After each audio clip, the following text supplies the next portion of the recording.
to join us in standing in the recitation of the Lord's Prayer, followed by a moment of silence. Our Father, who art in heaven, hallowed be thy name. Thy kingdom come, thy will be done, on earth as it is in heaven. Give us this day our daily bread, and forgive us our trespasses, as we forgive those who trespass against us. And lead us not into temptation, but deliver us from evil. For thine is the kingdom, and the power, and the glory forever. Amen.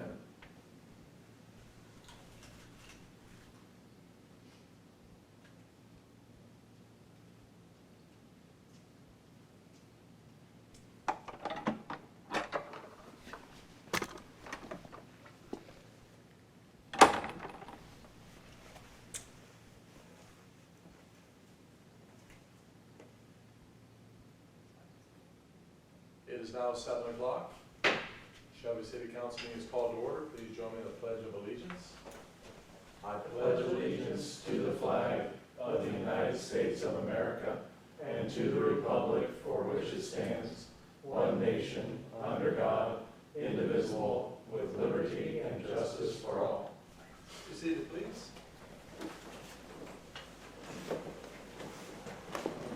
Roll call, please. Mr. Crum. Mr. Robb. Here. Mr. Roberts. Here. Mr. Gates. Here. Mr. Martin. Here. Mr. McLaughlin. I will now entertain a motion to excuse Mr. McLaughlin. So moved. Second. Is there discussion? Mr. Gates. And for the record, the reason for Mr. McLaughlin's absence? He's in service of our country, I believe, at the Dayton Air Force Base. Thank you. Any further discussion? Roll call, please. Mr. Gates. Yay. Mr. Martin. Yay. Mr. Robb. Yay. Mr. Roberts. Yay. That motion to excuse passes. Mayor, I move that we name Mr. Martin as Vice President Pro Tem for this evening's meeting. Second.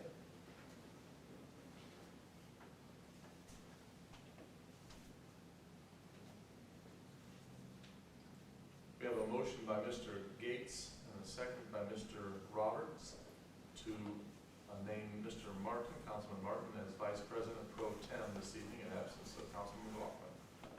Discussion? Roll call, please. Mr. Gates. Yay. Mr. Martin. Abstain. Mr. Robb. Yay. Mr. Roberts. Yay. That motion passes. Thank you. Now I entertain a motion to dispense with the reading of the journal from July 20, 2020. So moved. Second. We have a motion by Mr. Martin and a second by Mr. Roberts to dispense with the reading of the journal from July 20th, 2020. Discussion?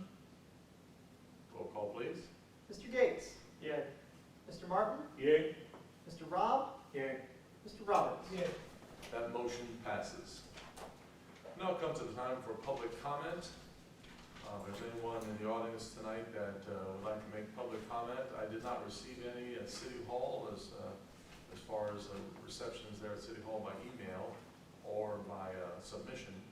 But if you're here perhaps this evening and you'd like to speak to a piece of legislation or a matter that will come on the agenda later on, please stand, state your name and address, and you'll be recognized later on in the meeting if that is your desire. Yes, I would like to talk about the alley at around 51 West Main Street. And your name and address, please. Lance Ketchall, 51 West Main Street. Shelby, Ohio. All right, that has been noted. Thank you, Lance. Anyone else? Mr. Martin. I know we have Mr. Sells available. Do we need to move up the resolution, or would we prefer to move up the resolution, or do we just call on him during the normal course? Mr. Esmond, I believe he's available anywhere from 7 o'clock. Yes, sir. He's available from now until the end of. Whenever we call. Correct. Legislation. I think we'd initially placed him here in case there was an in-person visit, but I think it would be fitting more during the discussion of the resolution myself. council pleasure. Yep, and then let the record reflect that Mr. J. Self, Aspen Energy, will be speaking during the natural gas aggregation program resolution. Okay, thank you, very good. We'll give him a call at that point. All right, reports from standing and special committees. The Community and Economic Development Committee did not meet today. Public Works and General Operations Committee, I believe, since Mr. Geis was out of town, we'll be meeting, is that Wednesday or Tuesday, tomorrow? Yeah. Okay, okay, so that, they did not meet previous to this meeting, so there will be no report. We'll move forward then to, can you hear me all right, Councilman? Can you hear me? Oh, that was good. I'll move over this way a little bit. Set it down on the floor. Hang on a second. Let me rearrange the judge's furniture. So much better. Thank you. All right, there we go. You like the view better? All righty, we'll move forward then to reports of city officials. I give my mayor's report. The last couple of weeks, I have been occupied with the typical mayoral duties, meetings, answering emails, sending emails, phone calls, deliberations with administration personnel, commission meetings, etc. On July 23rd, we held our monthly staff meeting by Zoom. Our guest was Julie Kaiser from she's a fair housing specialist. She explains some of the modern day rules and regulations of fair housing. She works out of the Ohio Regional Development Corporation in Coshocton, Ohio. It was a very informative meeting with her, and of course discussed many matters of the city. On July 24th, we held a successful bid opening for the West Main Street lateral installations, and Mr. Geis will be giving more details to that, I'm sure. On July 28th, Shelby City Taxi Service resumed at 8 a.m. with our new driver, Mr. Charles Schaefer. So we're just getting off to I hesitate to say, but a rolling start with our taxi service once again, and that is Tuesday through Friday, 8 to 4 p.m. July 30th, I participated on behalf of the city in a Zoom meeting of the Community Action Commission of Erie, Huron, and Richland County. Last week, the administration took the first step in addressing the issue of dilapidated automobiles and junk motor vehicles across the city. Chief Combs and the police department reached out with a very well-written letter and an informational packet of sorts in an effort to assist owners in dealing with and disposing of these unsightly vehicles, thereby greatly improving the aesthetics of many neighborhoods. Again, I want to reiterate, this initiative is designed to accomplish this cleanup through voluntary compliance and cooperation long before any enforcement action would become necessary. And I believe most of you received that letter and packet that was sent out, and we've seen some positive action even at this point. So that is my report. Are there any comments or questions in regard to my report? If not, we'll move forward then to Mr. Brian Crum, Director of Finance. Thank you. Tax collection wise, I do want to give a big shout out to the tax clerks. They did a fabulous job. We are caught up with collections. We have no backlog per se. That's great news. For any citizens who have not filed their tax return yet, assuming that they got an extension, and those are due by October 15th.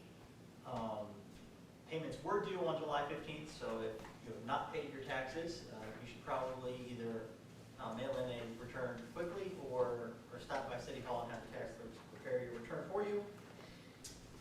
That's our next job, is to find out who hasn't paid yet and get those collected. I've also been approached, and I mentioned it the last council meeting, about refunding our Justice Center bond. It does look like that's a promising idea. I will be bringing it up with Finance Committee, and I will get you guys some more information as soon as possible. That's pretty much it for my report. Mr. Crum, are there any comments or questions for Mr. Crum in regard to his report? If not, we'll move forward to Mr. Eister, Law Director. No other report, Mayor. I guess we just follow the footsteps of Mr. Crum there. When they don't file, we've been filing a lot of criminal complaints. Our new tax clerk is very zealous in those. We've gone back 10 years, I think, cleaning house, and she's really taking note of these things. So we've brought in a lot of money and a lot of returns and filing, so would commend her as well. So, Okay. no additional report. Things were quiet the last couple weeks for me. Good. Thank you. We're glad you're back safe and sound. But then you always come back to that work to catch up on, right?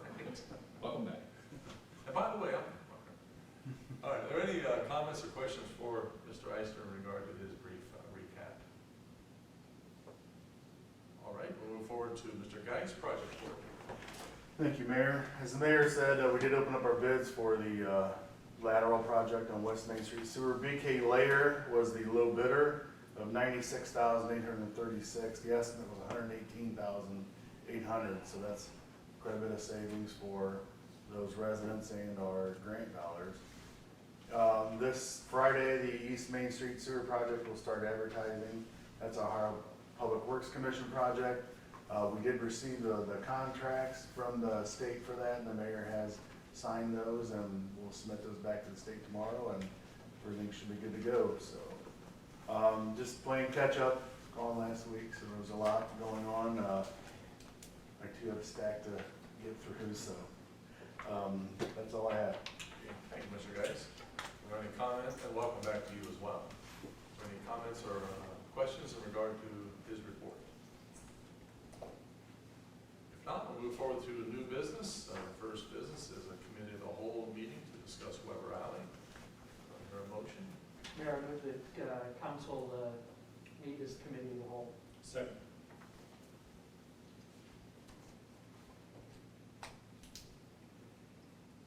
We have a motion by Mr. Gates and a second by Mr. Martin that council will now meet as a committee of the whole. Discussion. Roll call, please. Mr. Gates? Yay.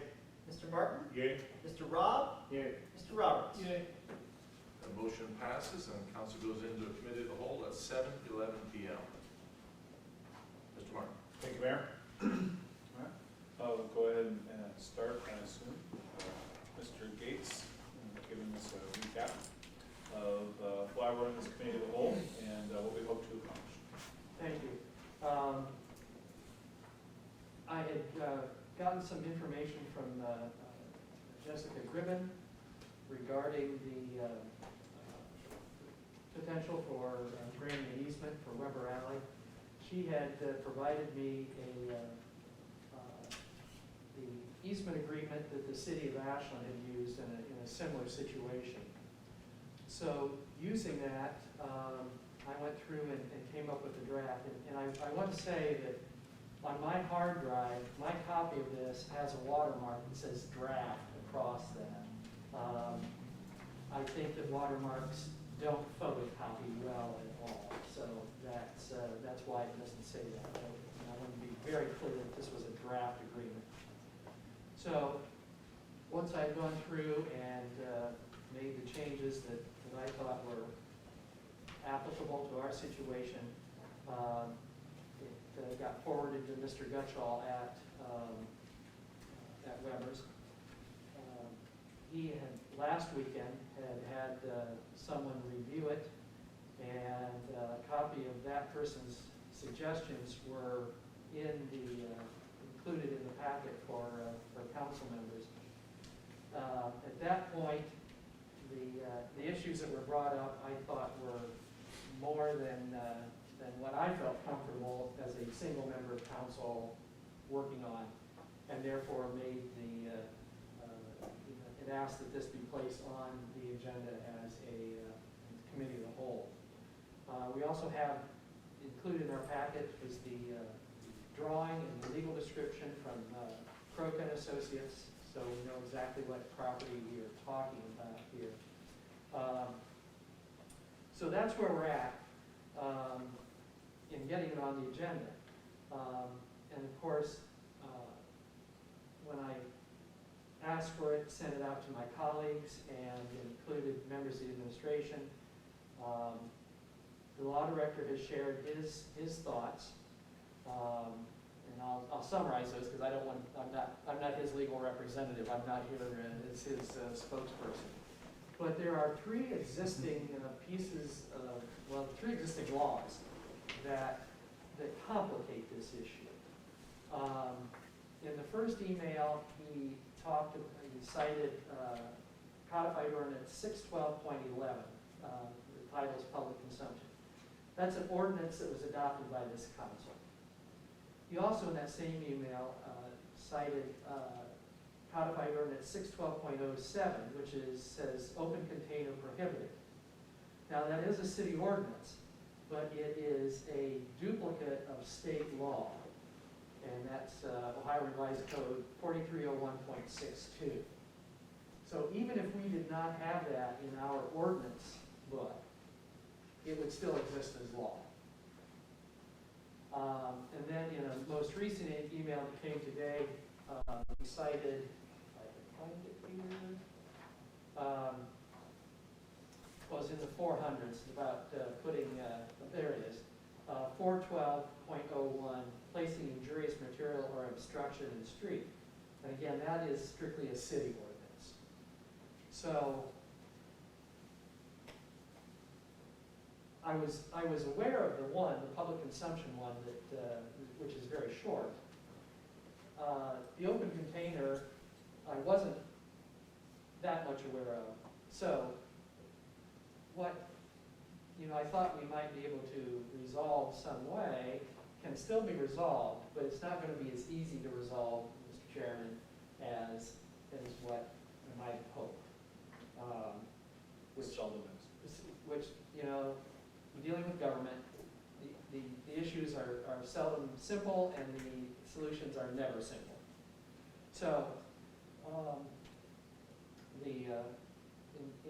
in his first email, the law director, in essence, has said, if you want to do this because of these existing laws, his suggestion is vacation of the alley. So, that is a very different situation than granting an easement on the alley. And quite honestly, at this point, I think the law director's suggestion is the better of the two. Easement versus vacation. Vacation takes care of these existing laws, and it takes care of it.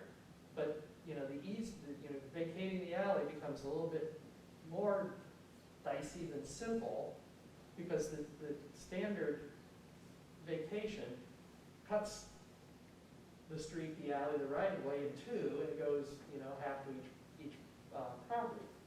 So, and that alley is only, I believe, just 10 foot wide.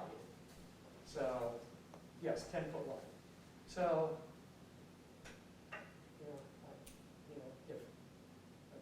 if I've not summarized Mr. Eister's emails properly, I would wish that he would, add to or correct me or whatever. Mr. Eisner? No, anybody knows me, I'm not a fan of liquor control laws and would like nothing more than to go to Weber's and consume a beer in the alleyway. But I just want to make certain that we do that right and properly, and by doing an easement, I have some serious concerns with that. And I've not thoroughly researched it, but I don't even know if we can give an easement for a specific purpose of a public roadway. That's very concerning with me in the first instance, because it is a thoroughfare for public use for all citizens of Shelby, and to provide an easement to somebody for one intended use, negating all citizens of the rights to travel, I have concerns, number one.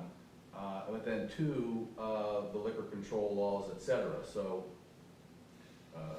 and even taking our laws out of it, as Mr. Gates indicated, they're still state law. So, for example, I just read in the paper when I was gone that Plymouth said we're going to decriminalize marijuana. Well, that's great from a city standpoint, but there's still a state code regarding it, and there's still a federal code regarding it. So people can still be cited for that. And in this situation, if somebody is there and they violate the law, sheriff deputy, a state trooper, or anybody else, if our local officers were to turn a blind eye, can still issue citations, and as a prosecutor, I'll be required to prosecute those folks for what everybody in this room may not have intended to be a crime.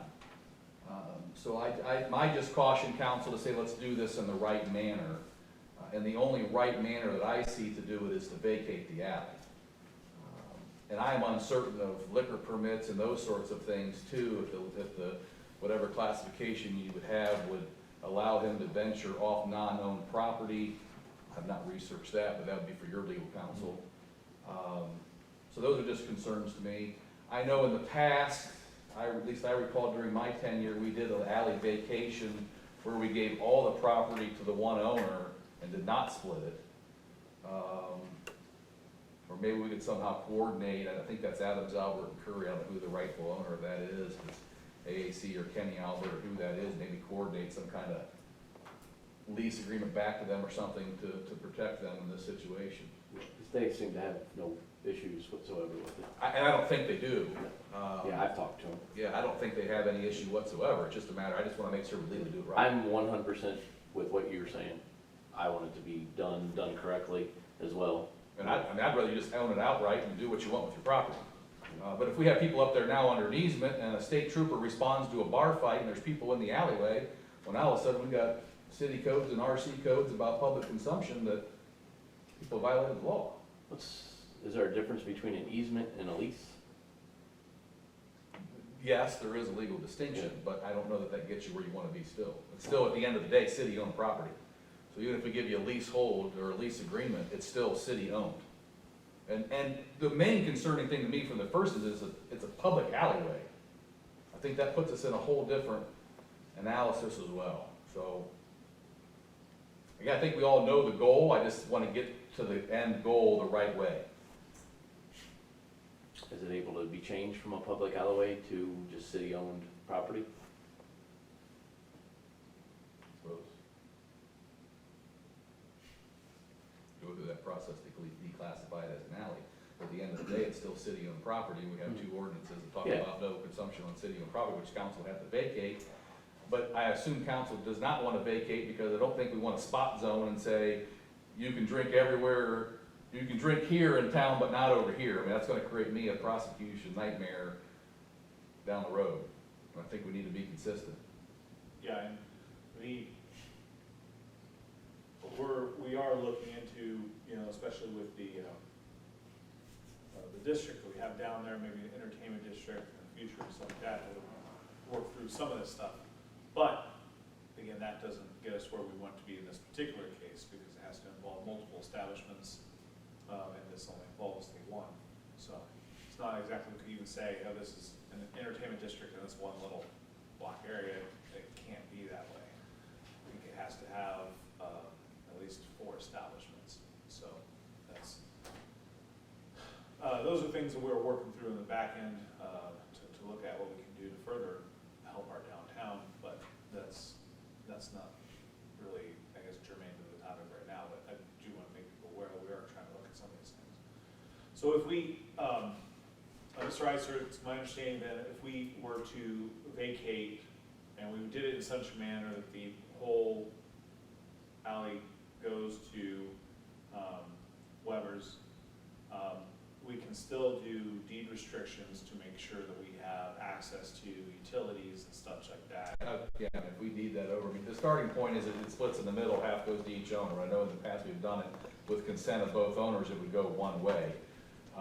But yes, we will certainly reserve our right to maintain our easements, utility lines, and all those things that we do, and all of our alley vacations that we've done over the last 10 years that I've been here. We would do that. I would have no issue agreeing with you guys being able to do whatever you needed to do. Sure. And even where I live above Hancock's, I don't own the stairwell that gets me to my apartment. I mean, there is a lot of, that's part of Shelby Insurance's building. So there's a lot of that going on just because it's an older district. It's tricky, and it's gonna take some finagling. I think it can be done. We can clearly do it the right process. I think vacating is the best, but then, you're gonna run into who owns the property, if it's split down the middle, you'd each own some, they would have to lease it over to you. You know, if it all went to you, you're probably gonna have to give an easement back to AAC, because I think they have building access out there that they're gonna have to get into their building. So it's difficult all the way around, but again, I think it can be done, it just needs to be done in the proper channels. I agree. And from a legal standpoint, city liability, et cetera, I think if the city's in a position of desire to vacate it, from a liability standpoint, even letting him own it, turn it over, that gets rid of that argument as well. Which is always concerning to me with an easement or a lease. You know, as a personal injury lawyer, I'm gonna sue the owner and the lessee, and I'm gonna sue everybody in there, we're just opening ourselves up, not that, you know, I anticipate, I just think in terms of worst case scenarios, that things we would have to deal with. Maintenance, upkeep, brick repairs, you know, all that stuff that we would have to address. So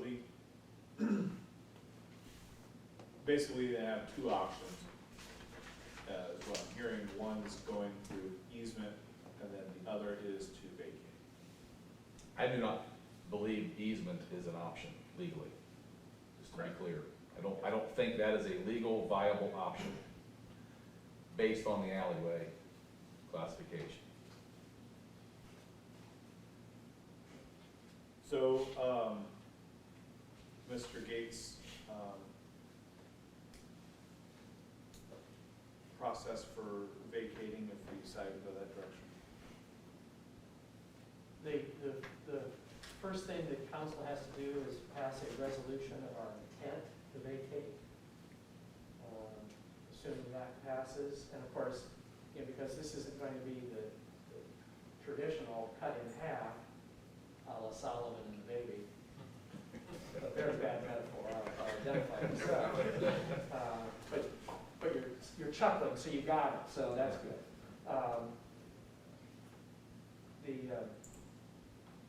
You know, we have to, you know, someone's gonna have to finesse this resolution of intent. And assuming it passes, it goes to the Board of Revision of Assessments, they do their report, it comes back to council, and then council passes. The next step is an ordinance to do the actual vacation. So, you know, alley vacations are, you know, they don't happen at the drop of a hat, as we all know, so. You know, another issue I see just from your standpoint is we give an easement, he thinks he owns this property, he's maintaining it. Well, at the end of the day, it's a public alleyway. I don't think you can control who comes through there and when and how, and that, from a proprietor, that would concern me from operating my business. Yeah, no, that's like I said, I 100% From that agree with what standpoint, you if we were saying. vacate it, let you run with it and put a fence up or block it off and control who, what, how, when, and where you do things. Yeah, and I'm willing to work with the city and the owners of Alberts and Curry just to make everything work correctly. So I have a question for you, Mr. Ister, that you may not know right now, if not, it's fine. But when we typically vacate an alley and we divide it in half, correct? Correct, that's a starting point. That's the starting point. How that's divided in half though, is that predetermined? I just think it's the center point down the middle. Is where we start.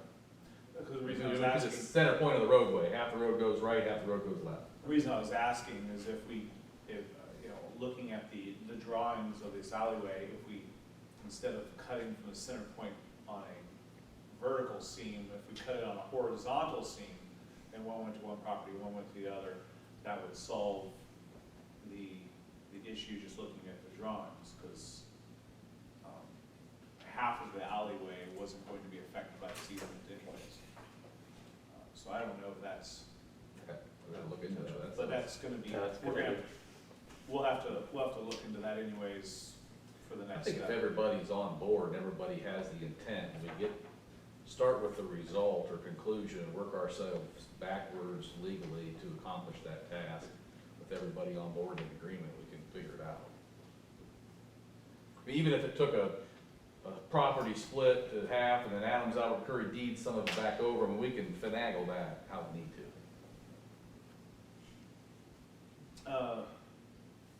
Fellow council members, and you have anything to, yes? Yeah, I think that I read the email before I came in that Mr. Eister sent to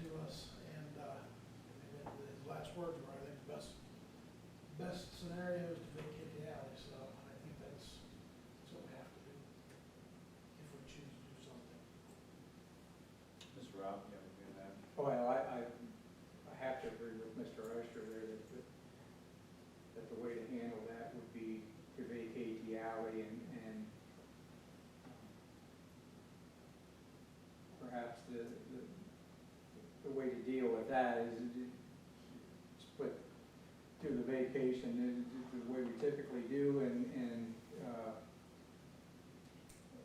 leave it up to the parties with property adjoining to work out some kind of agreement or a sales agreement or whatever.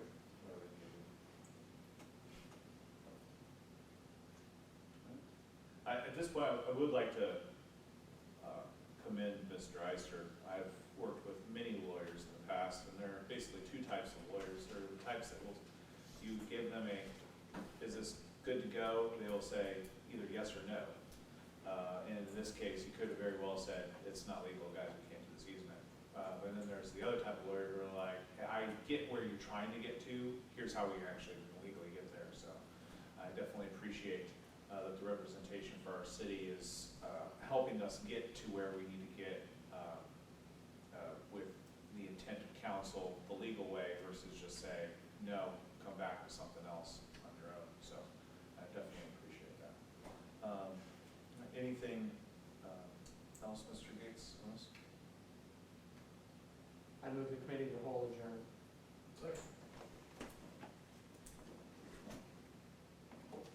There's a motion and a second. Motion by Mr. Gates, second by Mr. Roberts. Discussion? Adjourn is not divisible. Okay. Roll call? Mr. Gates? Yay. Mr. Martin? Yay. Mr. Rob? Yeah. Mr. Roberts? All right. The committee of the whole is adjourned at 7:31. Yes, sir. Very good. Thank you. Mayor, I move that the matter regarding Weber's Alley be referred to the Utilities and Streets Committee. Second.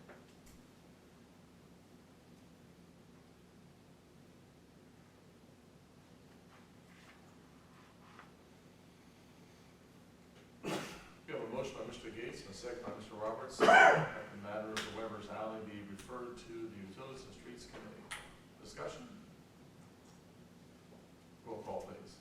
Mr. Gates? Yay. Mr. Martin? Yay. Mr. Rob? Yeah. Mr. Roberts? That motion to refer passes. We continue with new business. Mr. Martin. I'd just like, as a good time any, the Utilities and Streets Committee for this next month has been moved to that Wednesday. Pull up that date. It'll be Wednesday the 12th at 3:30. As opposed to its normal scheduled time would have been 13th at 3:30. Moved a date to the left on the calendar, but I just want to make sure everyone's aware of that. Thank you. Mayor, if I could ask indulgence, is Mr. Martin available for finance then the next day? Mr. Martin. Yes, it wasn't anybody on the committee, it was requested by Mr. Well, since the Streets Committee is not meeting, usually we meet at 2:30 and 3:30, may I suggest that we at 3:30 then?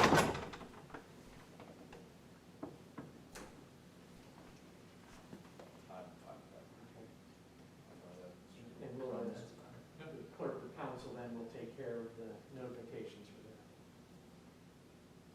Thank you for that indulgence, Mayor. Thank you. You're welcome.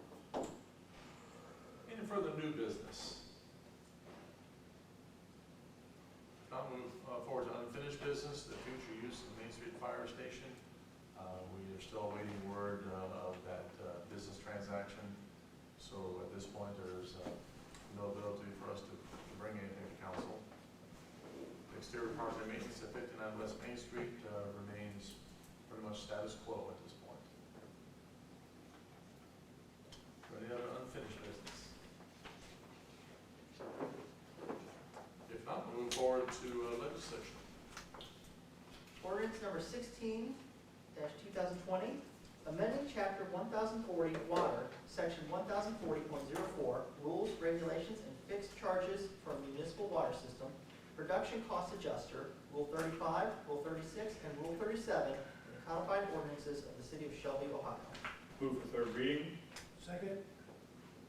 We have a motion by Mr. Martin and a second by Mr. Roberts for the third reading of ordinance number 16, 2020. Discussion. Roll call, please. Mr. Gates? Yay. Mr. Martin? Yay? Mr. Rob? Yay. Mr. Roberts? Yay. Ordinance number 16, 2020 passes its third reading. Move the ordinance be taken up and passed. Second? We have a motion by Mr. Martin and a second by Mr. Roberts for the passage of ordinance number 16, 2020. Discussion. Roll call, please. Mr. Gates? Yay. Mr. Martin? Yay? Mr. Rob? Yay. Mr. Roberts? Yay. Ordinance number 16, 2020 passes. Resolution number 32, 2020, authorizing the mayor as Director of Public Service to enter into a governmental aggregation program agreement with Volunteer Energy Services, Inc. Move the resolution be taken up. Second?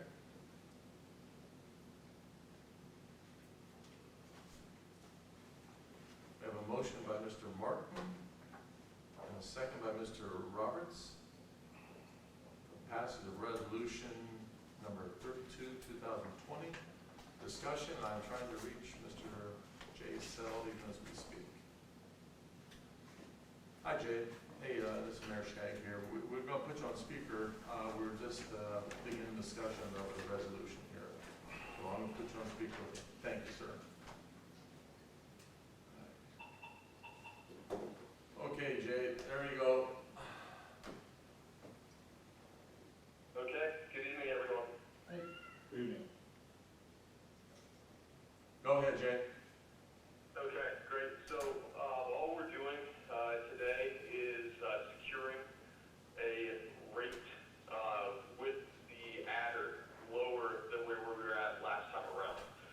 What we're recommending as Aspen is to stick with Volunteer Energy, who's been a great partner for us and the city on the aggregation for the entire time. They've done a great job. But the big difference is that we are securing rates for 2 years for this term, and then we're able to get a lower rate on the adder than we were able to last time around. So everything stays the same with meter reads, billing. Everybody's still in the Columbia Gas of Ohio transportation pool. You just get the bill is going to still say volunteer, and it's going to be a lower adder than it was last time around.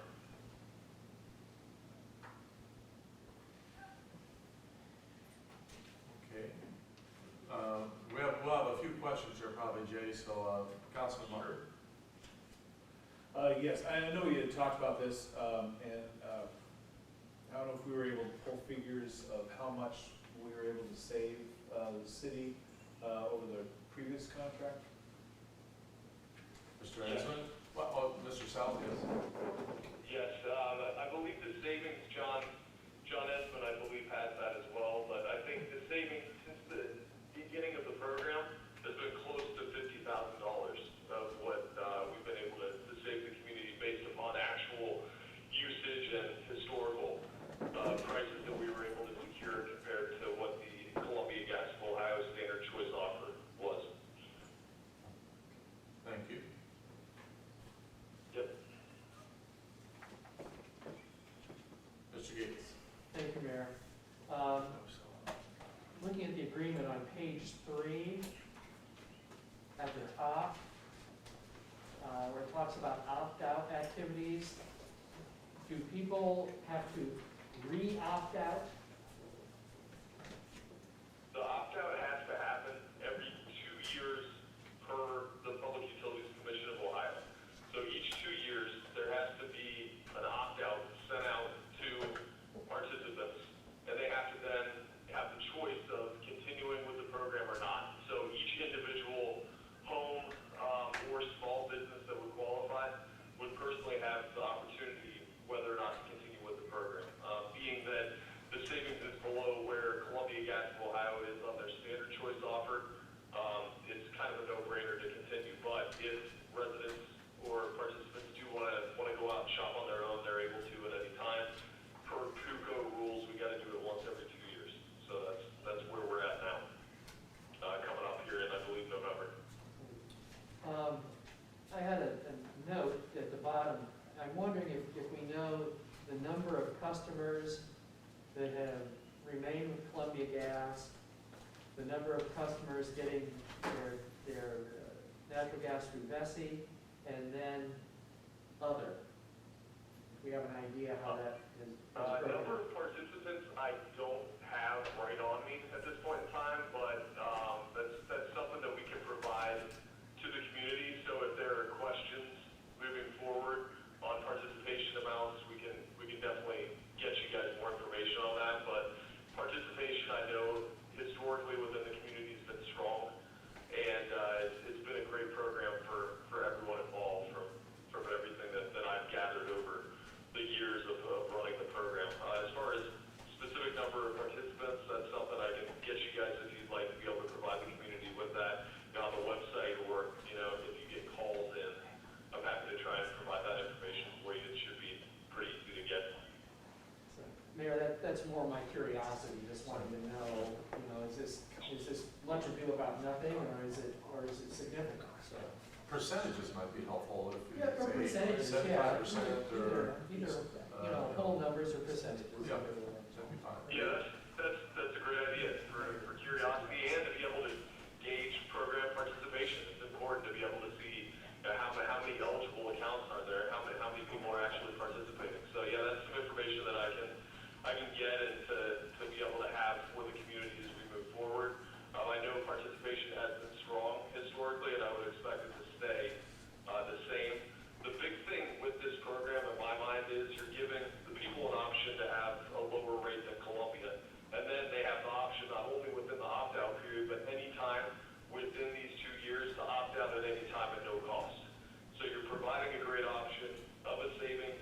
If people want to go ahead and shop on their own or opt out for whatever reason, they're able to at any time at no cost to them. So it's kind of a best of both worlds scenario. On page 8, I note that the term of this, what we have here is for 2 years, but the existing agreement is for 5. Is that correct? The supply agreement with Volunteer is a 2-year agreement. I believe we started the program. I believe it started in November 2015 is when we passed the ballot initiative, and then we implemented it, I believe, in 2016. So yeah, the terms of the agreement should have been, I think, 2-year agreements from the get-go. Typically, we do 2-year agreements on the gas supply. The PUCO recertification needs to be done every couple of years as well. Okay. So when you, not to be pharisaical, but you said every couple of years. Do you literally mean every 2 years? Yes, Okay, the thank PUCO you. All right. certification needs to be completed. Recert needs to happen every 2 years. So that's part of what we're doing as well.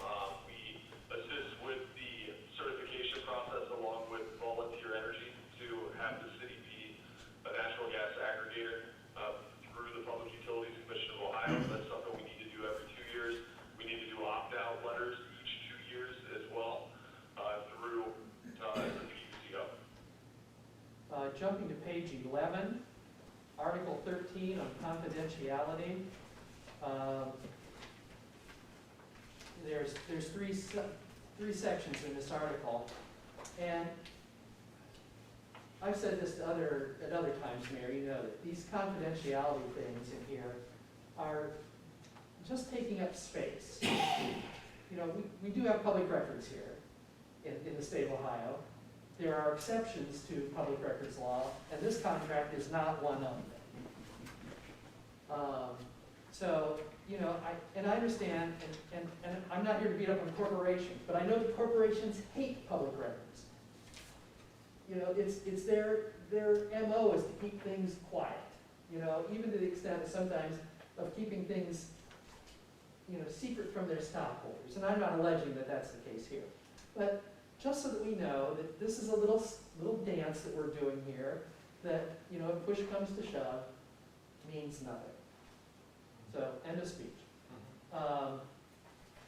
Down at the bottom of page 12, about no partnership, nothing in this agreement shall constitute or be construed as constituting or intending to create an agency, partnership or something, you know, that remains to be seen. Anytime that there is when a city, I shouldn't say anytime, I want to be careful here, but often when the city enters into a contract with someone, there is an agency. The person is acting on behalf of the city. And so that would be an agency that's there. But, you know, if push comes to shove, the courts will, either Judge Robinson or Judge Naumoff will be glad to tell us about that.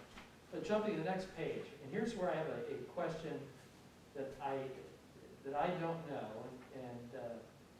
This agreement shall be governed by, construed, and enforced in accordance with the laws of the state of Ohio. I get that. But the next part, without regards to principles of conflict of laws. I'm unclear, it's the top of page 13. I'm unclear as to what that prepositional phrase says, what it means. That's 14.5. Yes, 14.5. Thank you. Like I said, the first part I get. But what does it mean? Without regard to principles of conflict of laws. You're asking me? Well, Maybe ask- Well, I mean, I think there's a whole body of law talk about when there's conflicts of forums, who you select, what law would trump, where you go, et cetera. So this is just saying, contrary to whatever that law may be, we're litigating this in Ohio. okay. Thank you. Well, 14, at the bottom of 14, this is where we're getting into the definitions. The confidential information, I've made that speech already from Article 13. So,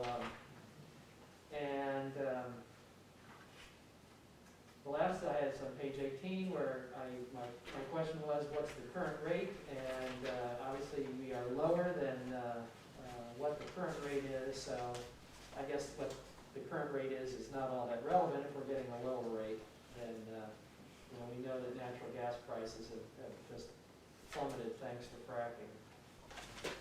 Mayor, I think that's all my questions. Thank you. I do have a comment on the actual legislation itself. Okay. Any other discussion?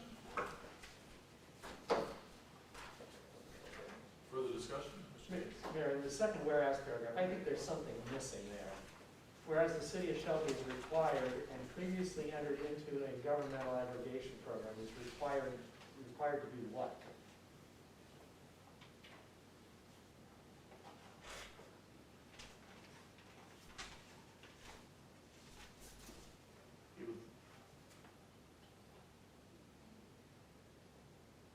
Ms. Jensman, were you part of the architecture portion of this, or Mr. Martin? Yes. I think that is an error. I think it should just read, I think something else was taken out, not the whole thing. It should read, and I'll move with unanimous consent, take out is required and just basically, whereas the state of Shelby previously entered into, et cetera, et cetera, et cetera. So Mr. Martin is moving by unanimous consent to amend the second whereas to remove the three words is required and right after the word Shelby. So it would read, whereas the city of Shelby previously entered into a governmental aggregation, so on. That is That's correct, and I apologize for that. There's that's no problem. obviously an error in that previous statement talked about a certain requirement that obviously was not completely accurate. That makes sense. Thank you for pointing out. Are there any objections to making that change, that amendment? If not, it will be so amended. Any further discussion? Roll call, please. Mr. Gates? Yay. Mr. Martin? Yay. Mr. Rob? Yay. Mr. Roberts? Yay. Resolution number 32, 2020 passes. Thank you, Mr. Sell, for joining us this evening, and maybe next time around, we'll see you in person. Mayor, Sounds good. Thank you, Mr. Chairman. Thank you, everyone. for the record, when we have people appear before council, we ask for their address. Yeah. Can you give me your address, Mr. Sell? Yeah, no problem. It's 47 Timber Oak Court. That's going to be in Powell, Ohio, 43065. Okay. That's Temper, how do you say it again? Temper Oak? Yeah, it's 47, and that's three words, Timber Oak Court, Timber, Right. Oak Court.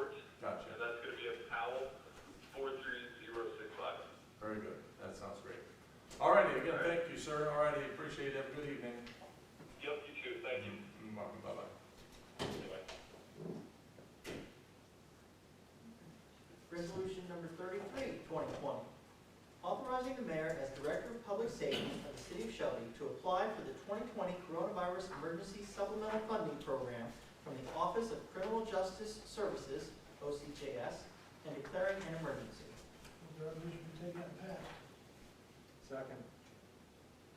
We have a motion by Mr. Roberts and a second by Mr. Gates for the passage of Resolution 33, 2020. Discussion?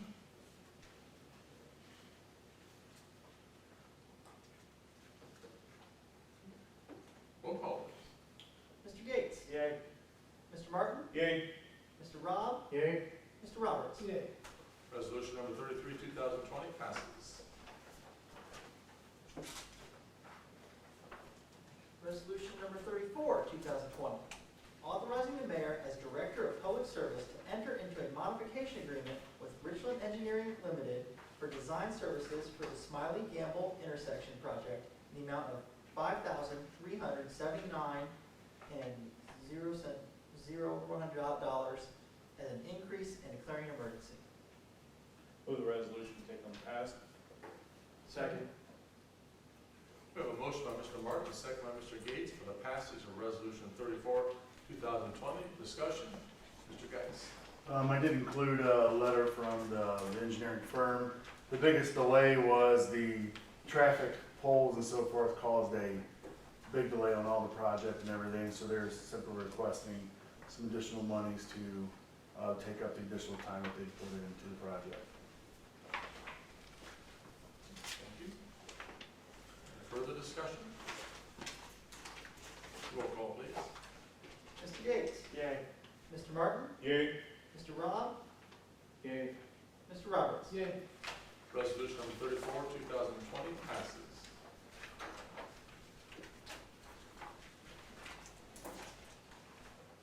Resolution number 35, 2020, approving plans and authorizing the mayor as Director of Public Service to enter into a contract with the Ohio Department of Transportation for a resurfacing project within the city of Shelby, Ohio, and declaring an emergency. Move the resolution be taken up and passed. Second. We have a motion by Mr. Gates and a second by Mr. Roberts for the passage of Resolution 35, 2020. Discussion? Mr. Geis. This would, we've talked about this project before, our participation with ODOT on the section of East Main Street that is inside the city. It is 80/20, so we have to pay our 20% of the cost, with the exception of some of the castings and levelings, the usual stuff that we have to pay for, so. Thank you. Further discussion? Mr. Gates. Mayor, I'm looking in the second whereas paragraph, where it says, where it's embedded, the project consists of resurfacing State Route 61 between the Shelby Western Corporation limit and Viceline Road, etc. That should be northern. Mr. Geis. That would be correct. So, Mayor, I ask unanimous consent that in that whereas paragraph, the word western be changed to northern, and looking in the actual contract itself, section 4, scope of work, likewise, the word western be changed to northern. I ask unanimous consent to this change.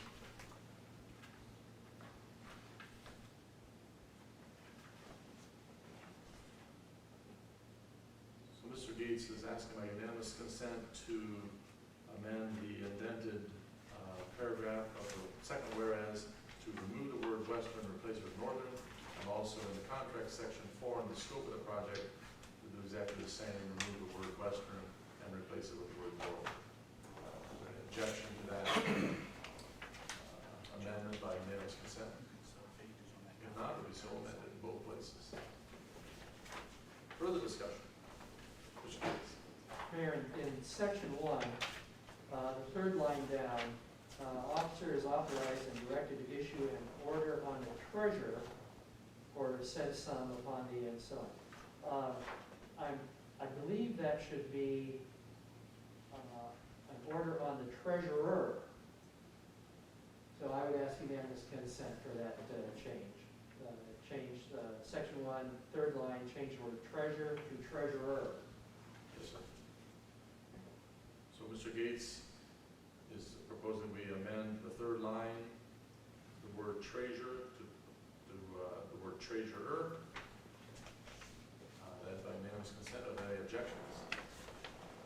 Hearing none, it will be so amended. And just a comment, oddly enough, in the city, the fiscal officer and the treasurer are the same, embodied in the same person. Yes. Very good. Any further discussion? Roll call, please. Mr. Gates? Yay. Mr. Martin? Yay? Mr. Rob? Yay. Mr. Roberts? Resolution number 35, 2020 passes.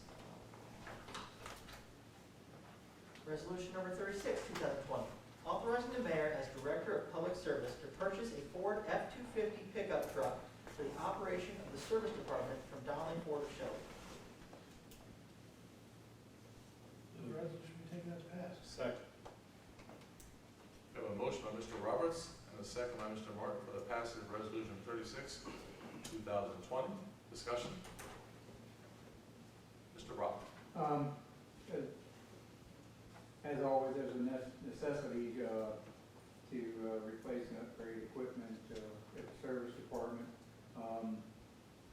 The truck ferry showed up at the Ford dealership here in Shelby and deposited a couple vehicles out there, one of which got a quote here for that will nicely fit the needs of the department out there currently. The discussion I had with Mr. Ensman just before the meeting, he got a quote from Buckeye Chrysler here also for a vehicle.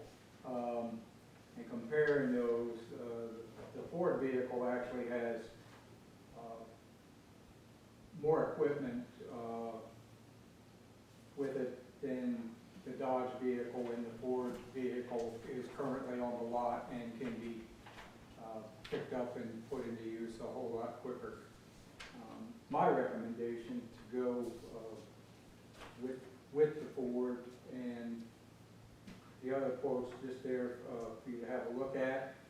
It's my understanding that the Ford truck does come with some additional equipment, power windows and locks, that the Dodge vehicle does not come with. So basically for $500, you're getting $1,500 worth of equipment.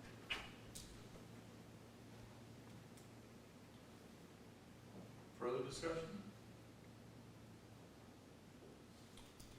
Roll call, please. Mr. Gates? Yay. Mr. Martin? Yay? Mr. Rob? Yay. Mr. Roberts? Yay. Resolution number 36, 2020 passes. Coming to miscellaneous business. Is there any miscellaneous business to be brought before council? Mr. Martin? Yes, Mayor, I sent an email to all members of council. I'll be out of state for the second meeting this month for city council. Obviously, I'll be there for the committee meetings the week prior, but I'll be out of state. I understand that obviously Mr. McLaughlin is also going to be out. And therefore, if there are things that are needed for emergency, that following week, I'll make myself available at any time as necessary if we need to pass emergency legislation to get things done for city business. But I just wanted to apologize for the late notice on that. It's one of those things, the kids start school and as many people, our vacation plans got scuttled many times, and there was opportunity to salvage some of our summer together as a family, so we jumped on that. But I appreciate the understanding on that, and like I said, if there is city business that needs done that will require 4 members of city council, I'll be willing to make myself available at any time the next week. Take care. Thank you. Mr. Roberts? Just piggyback off of that, the next week, I will be unavailable for so Okay. just so, take everything into consideration, I'll be available the next week. And we'll have to check on Mr. McLaughlin's. Was this 2 weeks, 2 weeks so. I think it was a week, I think it's a week now, and he's off, and then I think it's another Okay. week. If I could just make a suggestion, I think an email came around with our people in Columbus that said we can call in, so I think if we hit an absolute emergent snafu, perhaps someone can just call in for purposes of the meeting and voting. Hate to, I don't know what the reasons are for being gone, but just saying, just a suggestion. Okay, Mr. Martin? And then I can go ahead and plan on calling in for city council that meeting, that's not a problem. We will pursue that. Just something to think about. Since the rules allow for it now, we don't have one. Well, hopefully we don't have to call you, I mean, enjoy your family, but. That's all right. All right. Any further miscellaneous, Mr. Martin? Mayor, the week after we had, actually I think it was a couple days after we had our last city council meeting, there was a lot of stuff that was uncovered that happened in our state capitol, dealing with Speaker of the House and a gross breach of public trust.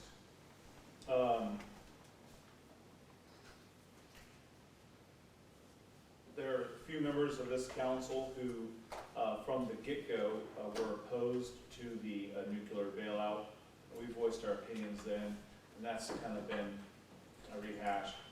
But one thing I do want to commend is the law enforcement agencies stepped forward. And also a gentleman who I have a privilege to call amongst my friends, who put his complete professional career and reputation on the line to assist the FBI in uncovering this. He's listed as the witness, and Cleveland Plain Dealer did a report on him. The Toledo Blade revealed his identity, so he went on the record with the Cleveland Plain Dealer, and people can research that as they want. But it does take a certain amount of courage to do that. We all would love to say that in those situations, we of course would do the right thing. At the time, and this is revealed in the newspaper, but at the time, he was essentially destitute, jobless, and they were offering him a lifeline of a lifetime. And he turned that down to do the right thing and to expose the power and corruption that was happening.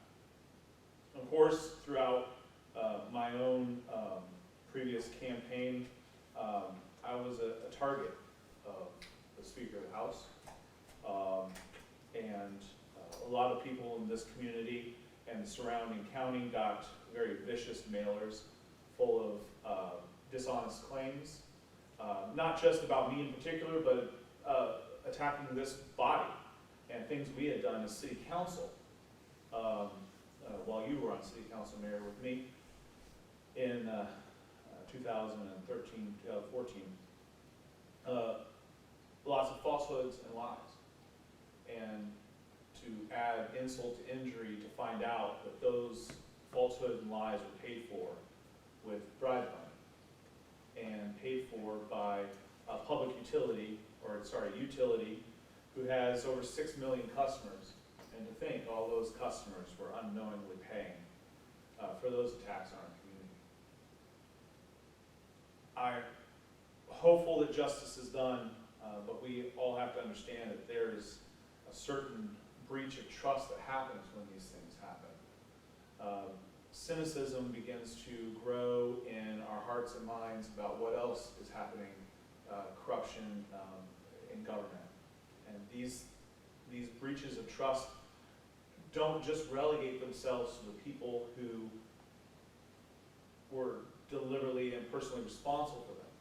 They hurt all of us as public servants. And so I pray that there will be healing, but I also pray that there will be a reckoning. Because there were a lot of people, and dare I say, a lot of people in my own political party who benefited from the bribe money, benefited from the corruption, and I believe that anybody who benefited from that bribe money and that corruption, I've been on the record and I believe that they should resign. and they should start the healing process of restoring faith in our governmental process. We can disagree with one another on policy, and a lot of times we do, whether it's Republican, Democrat, conservative, liberal, etc. But at the heart of it, we like to think that the people that we are having a policy disagreement with, they just think of things a little bit different, but they're still trying to keep the public's interest in heart, even if we disagree on the details. What this revealed, though, is that certain people took advantage of that, and they indeed did not have the public interest in heart. They had their own personal interest in heart, and they need to be held to account. And anybody who even came close to touching that should take that into account when they're looking at their own careers. And they should say, you know what, public interest is more valid in understanding there's not even a question of integrity within our system. And they should step down, they should resign, and let others take the path that they were trying to take. So, Mayor, that is my plea and my statement, and I certainly hope that justice is done. Thank you. Is there any other miscellaneous business? Mr. Gates. Mayor, I move council adjourn. Second. We have a motion by Mr. Gates and a second by Mr. Martin for adjournment. Roll call, please. Mr. Gates? Yay. Mr. Martin? Yay.